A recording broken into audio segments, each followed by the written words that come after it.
नमस्कार। कहानी की श्रृंखला में आज हम लोग पढ़ेंगे प्रेमचंद्र की कहानी दुनिया का सबसे अनमोल रत्न। दुनिया का सबसे अनमोल रत्न प्रेमचंद्र की पहली कहानी है। यह उस कहानी संग्रह का हिस्सा है जिसे अंग्रेज सरकार ने बैन कर दिया था।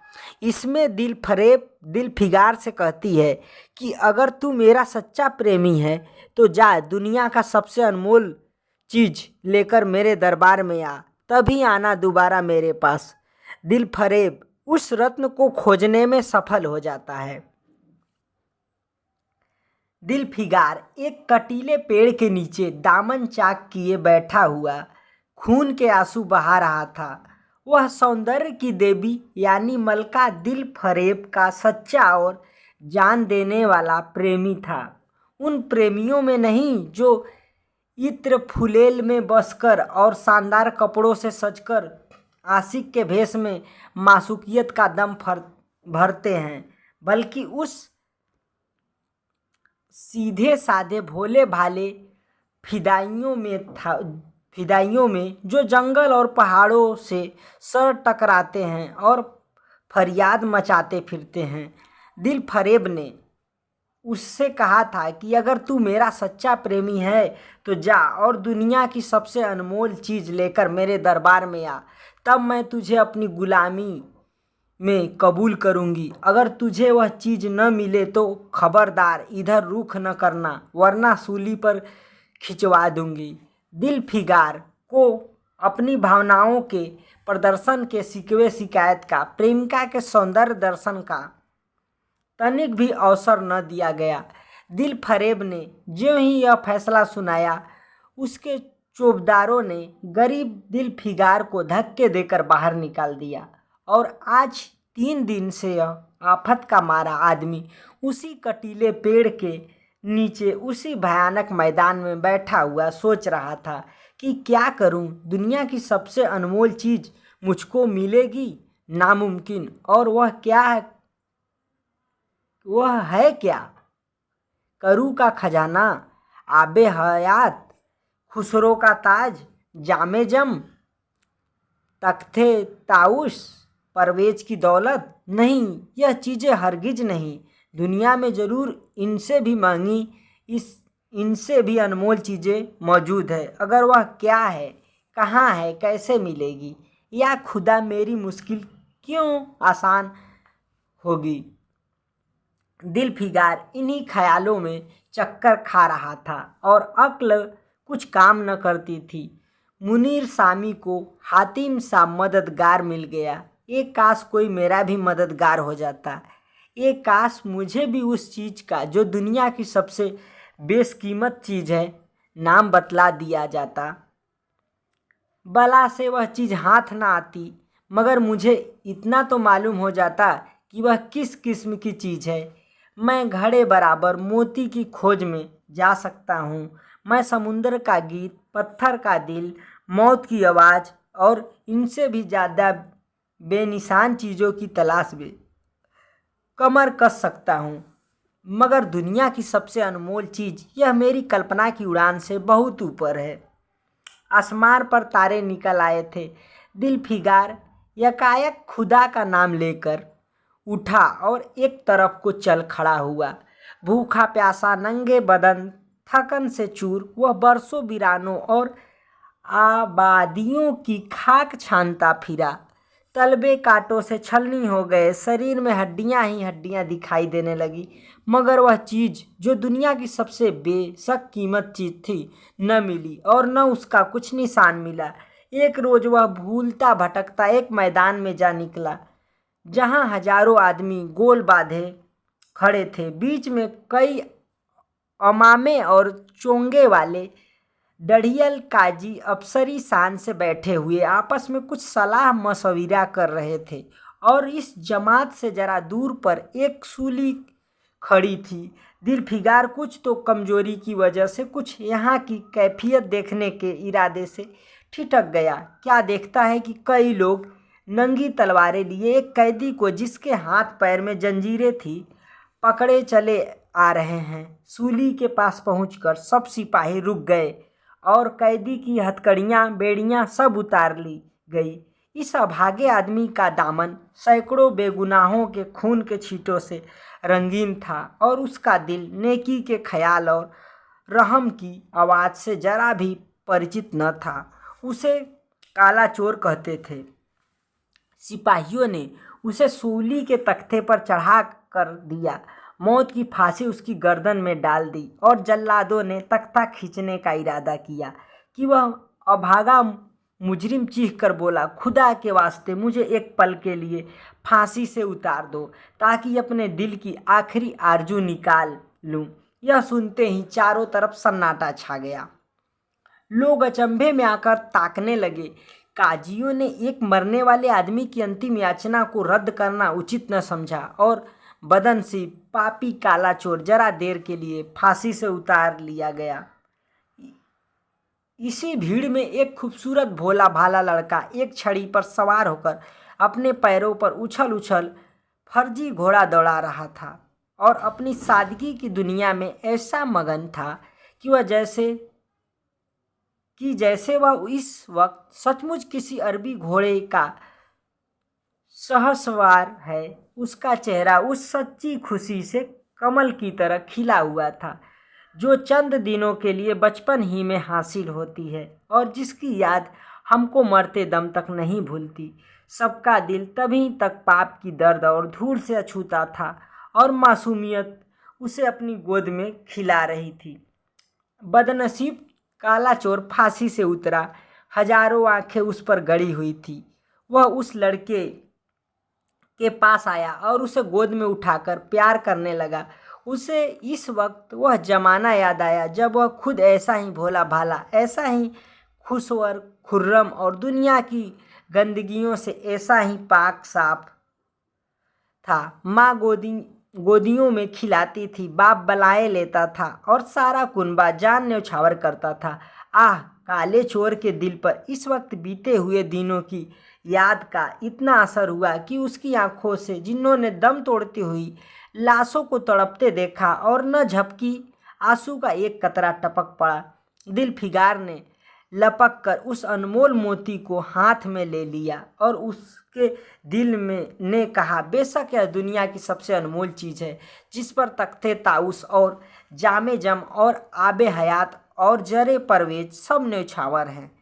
इस ख्याल से खुश होता कामयाबी की उम्मीद में सरमस्त दिलफिगार अपनी मासूका दिल फरेब के शहर मीनो संवात को चला। मगर ज्यों ज्यों मंजिलें तय होती जाती उसका दिल बैठ जाता था कि कहीं उस चीज़ की जिसे मैं दुनिया की सबसे बेशकीमत चीज़ समझता हूँ दिल फरेब की आंखों में कद्र न हुए तो मैं फांसी पर चढ़ा दिया जाऊँगा और इस दुनिया से नामुराद जाऊँगा। लेकिन जो हो सो हो, अब तो किस्मत आजमाई है। आखिरकार पहाड़ और दरिया तय करते शहर मीनो सवाद में आ पहुँचा और दिल फरेब की ड्योढ़ी पर जाकर विनती की कि थकान से टूटा हुआ दिल फिगार खुदा के फजल से हुक्म की तामील करके आया है और आपके कदम चूमना चाहता है। दिल फरेब ने फौरन अपने सामने बुला भेजा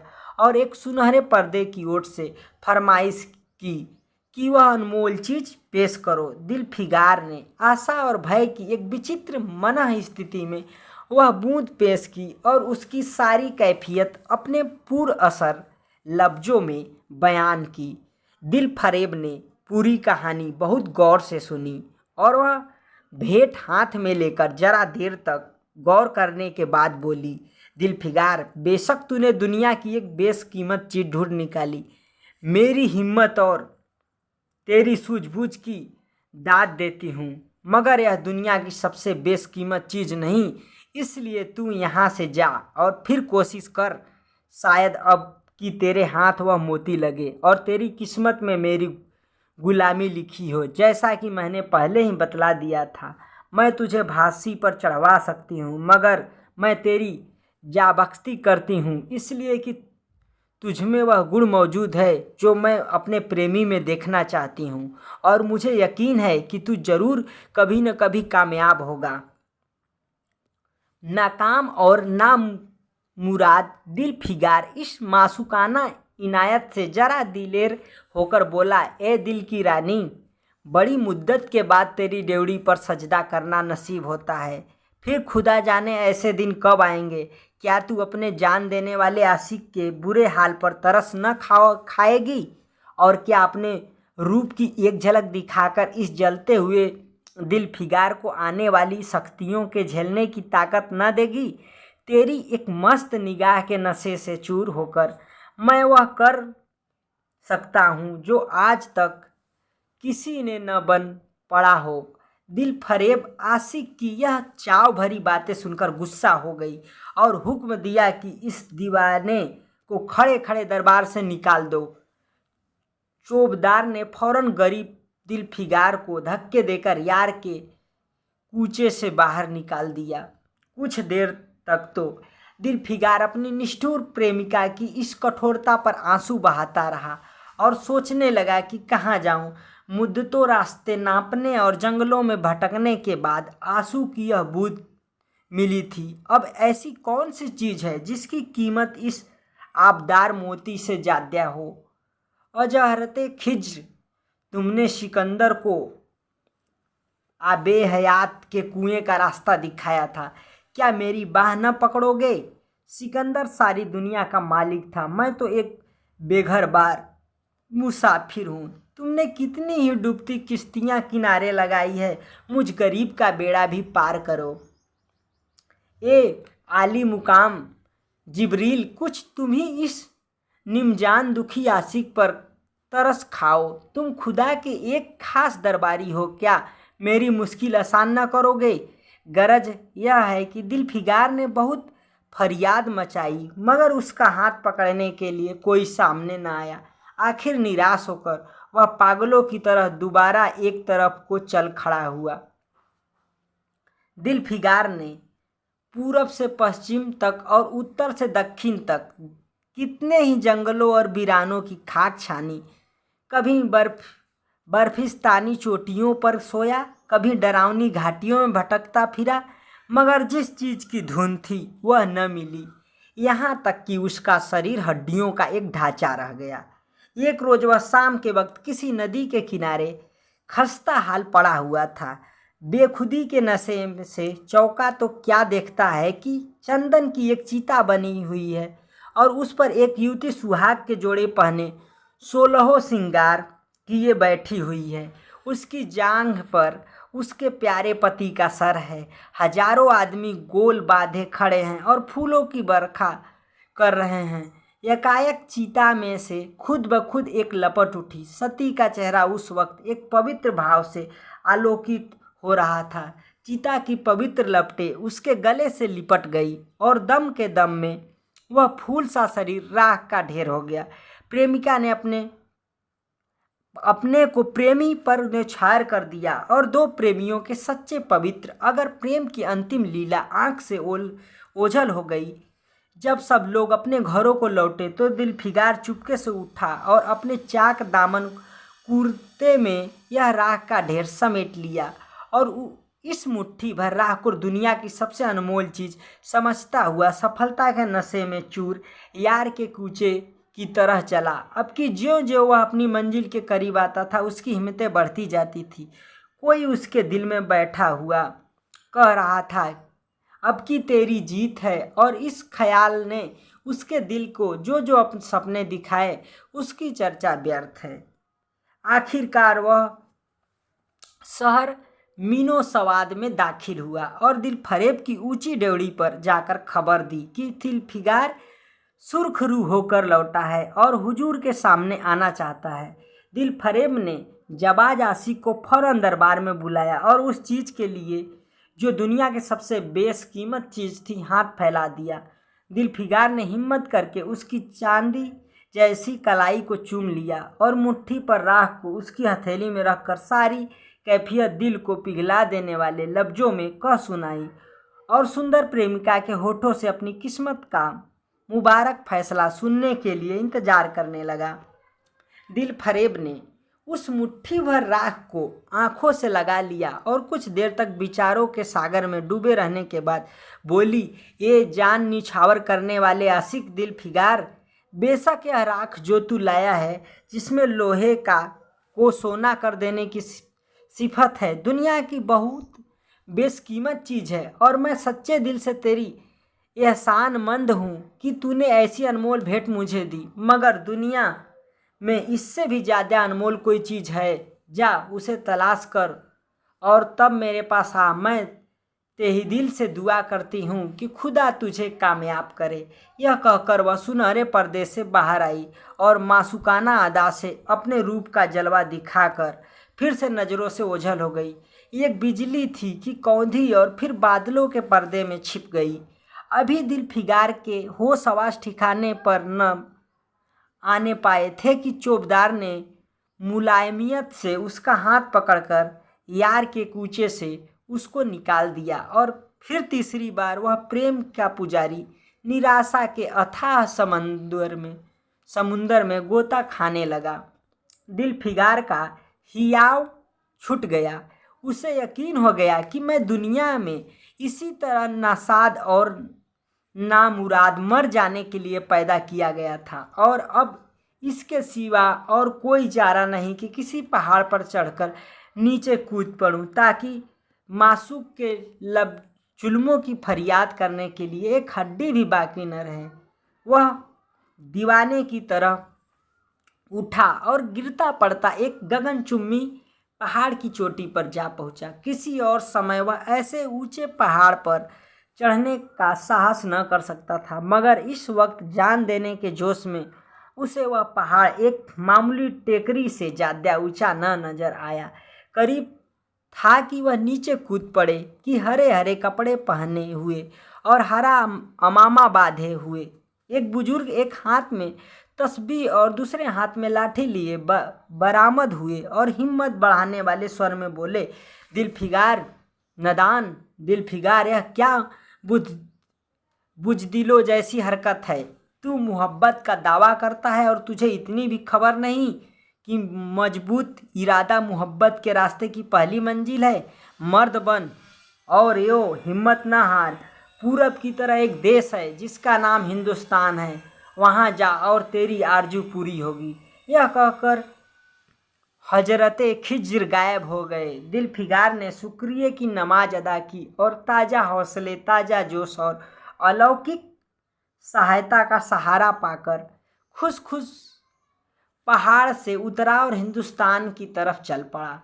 मुद्दतों तक कांटों से भरे हुए जंगलों, आग बरसाने वाले रेगिस्तानों, कठिन घाटियों और अलंघ्य पर्वतों को तय करने के बाद दिल फिगार हिंद की पाक सरजमीन में दाखिल हुआ और एक ठंडे पानी के सोते में सफ़र की तकलीफ़ें धोकर थकान के मारे नदी के किनारे लेट गया। शाम होते होते वह एक चटियल मैदान में पहुंचा जहां बेशुमार अधमरी और बेजान लाशें बिना कफन के पड़ी हुई थी। चील, कौवे और वहशी दरिंदे मरे पड़े हुए थे और सारा मैदान खून से लाल हो रहा था।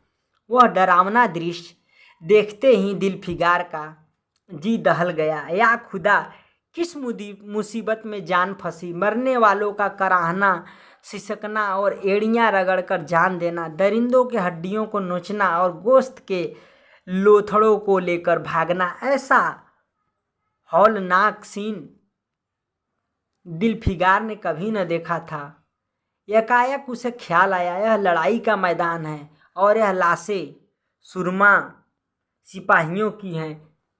इतने में करीब से कराहने की आवाज़ आई। दिल फिगार उस तरफ फिरा तो देखा कि एक लंबा तगड़ा आदमी, जिसका मर्दाना चेहरा जान निकालने की कमजोरी से पीला हो गया है, जमीन पर सर झुकाए पड़ा हुआ है। सीने से खून का फव्वारा जारी है, मगर आबदार तलवार की मूठ पंजे से अलग नहीं हुई। दिल फिगार ने एक चिथड़ा लेकर घाव के मुंह पर रख दिया ताकि खून रुक जाए और बोला, ए जवां मर्द, तू कौन है? जवां मर्द ने यह सुनकर आंखें खोली और वीरों की तरह बोला, क्या तू नहीं जानता मैं कौन हूँ? क्या तूने आज इस तलवार की काट नहीं देखी? मैं अपनी माँ का बेटा और भारत का सपूत हूँ। यह कहते कहते उसकी त्योरियों पर बल पड़ गए। पीला चेहरा गुस्से से लाल हो गया और आबदार शमशीर फिर अपना जौहर दिखाने के लिए चमक उठी। दिलफिगार समझ गया कि यह इस वक्त मुझे दुश्मन समझ रहा है। नरमी से बोला, ए जवां मर्द, मैं तेरा दुश्मन नहीं हूँ। अपने वतन से निकला हुआ एक गरीब मुसाफिर हूँ। इधर भूलता भटकता आ निकला। बराए मेहरबानी मुझसे यहाँ की कुल कैफियत बयान कर। यह सुनते ही घायल सिपाही बहुत मीठे स्वर में बोला, अगर तू मुसाफिर है तो आ मेरे खून से तर बदलूं। मैं बैठ जा, क्योंकि यही 2 अंगुल ज़मीन है जो मेरे पास बाकी रह गई है और जो सिवाय मौत का कोई नहीं छीन सकता। अफसोस है कि तू यहाँ ऐसे वक्त में आया जब हम तेरा आतिथ्य सत्कार करने के योग्य नहीं। हमारे बाप दादा का देश आज हमारे हाथ से निकल गया और इस वक्त हम बेवतन हैं। मगर पहलू बदलकर हमने हमलावर दुश्मन को बता दिया कि राजपूत अपने देश के लिए कैसी बहादुरी से जान देता है। यह आसपास जो लाशें तू देख रहा है, यह इन लोगों की है जो इस तलवार के घाट उतरे हैं। मुस्कुराकर और गोया कि मैं बेवतन हूँ, मगर गनीमत है कि दुश्मन की ज़मीन पर मर रहा हूँ। सीने के घाव से चिथड़ा निकाला, क्या तूने यह मरहम रख दिया?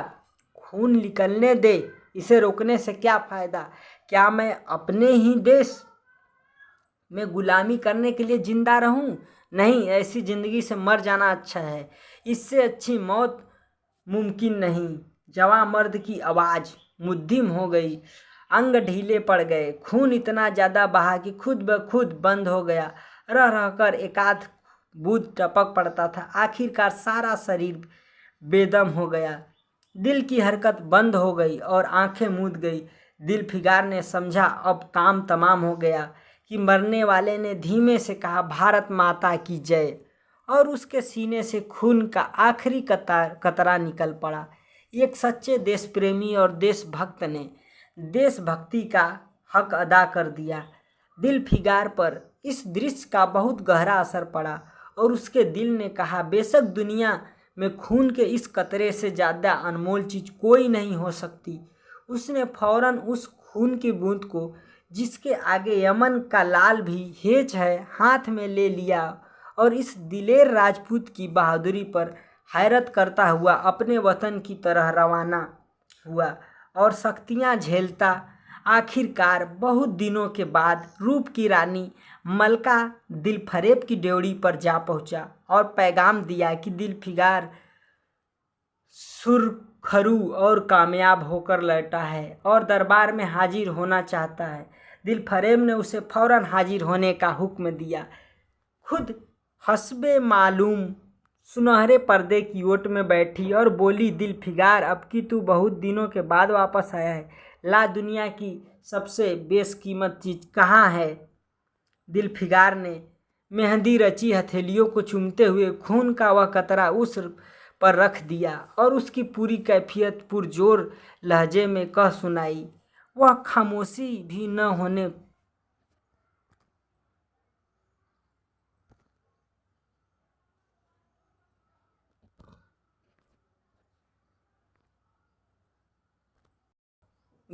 होने पाया था कि यकायक वह सुनहरा पर्दा हट गया और दिलफिगार के सामने हुस्न का एक दरबार सजा हुआ नजर आया, जिसकी एक एक नाजनीन जुलेखा से बढ़कर थी। दिलफरेब बड़ी शान के साथ सुनहरी मसनद पर सुशोभित हो रही थी। दिलफिगार हुस्न का यह तिलस्म देखकर अचंभे में पड़ गया और चित्रलिखित सा खड़ा रहा कि दिलफरेब मसनद से उठी और कई कदम आगे बढ़कर उससे लिपट गई।